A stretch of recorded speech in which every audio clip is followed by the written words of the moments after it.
Okay, Mario, once again, and this is part of the torque converter assembly, which is this section right here. As you can tell, it's almost brand new.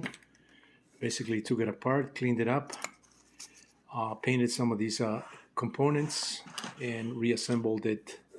I did have to clean this really well and came back with some sandpaper, sanded the edges, removed all the rust. As you can see, it's like I said, almost new. I came in here with a drill bit, uh, uh, 5/16 drill bit, and I put a little dent into this shaft here. You can see the shaft also has these holes that I drilled in order to tap this, and I explained that in another video where I showed that the shaft had been taken apart.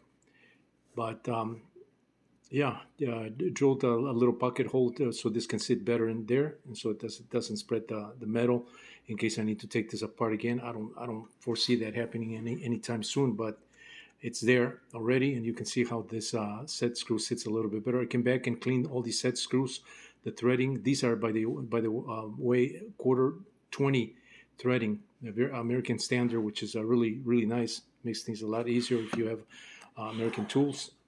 And same thing here. I cleaned the thread here. This actually grabs onto the key here, so that's pretty set. Here's another set screw that threads into the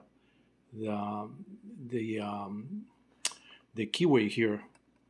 So that's all set, and all I need to do here is reassemble this these plates right here. This is part of the torque converter. Like I said, I took it apart, I cleaned it, I painted it. Actually, I painted this with this whole assembly cover with tape, and then I took this apart to access this spring. And as you can see, the spring I have encapsulated the spring in this heat shrink tubing. I was going to paint this, but I believe paint when this starts to spring in and out, it's going to wear out that paint. So I decided to just use heat shrink tubing. This heat shrink tubing is about 3 times as wide as the wire here. This wire is about maybe 80 thousandths of an inch, maybe 90 thousandths, 93 thousandths, 3/32.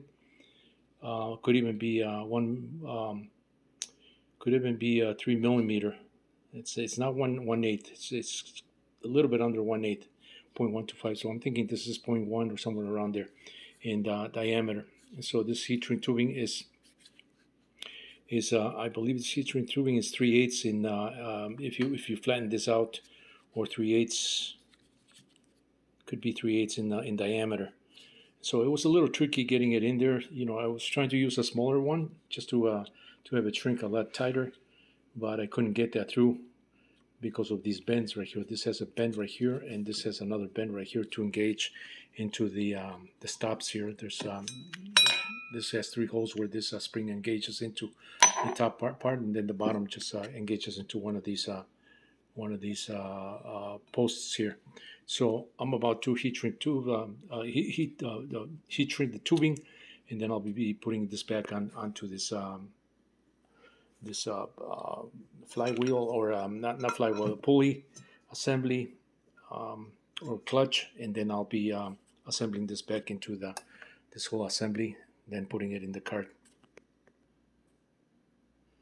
Okay, I just heat shrunk this tubing over the wire spring here, and this is what it looks like. It's pretty cool. I don't have to worry about this getting rusted or the paint wearing out on this. This is going to be in there, so it's got nothing to rub up against. So it's just a spring action here, so it looks pretty cool. So I'm about to reassemble this. Then once I'm done with that, I'll be putting it back into this assembly, like I said. But yeah, little by little, some of the parts, these are some of the keys. You know, this is the key for this assembly right here. That key is going to fit right there. The key is cleaned up. I could remove some of this rust. It's got a little bit of rust on the side, so I'm going to work a little more on this one here and clean that up. These are the clips. They have been cleaned. I did this on a buffer.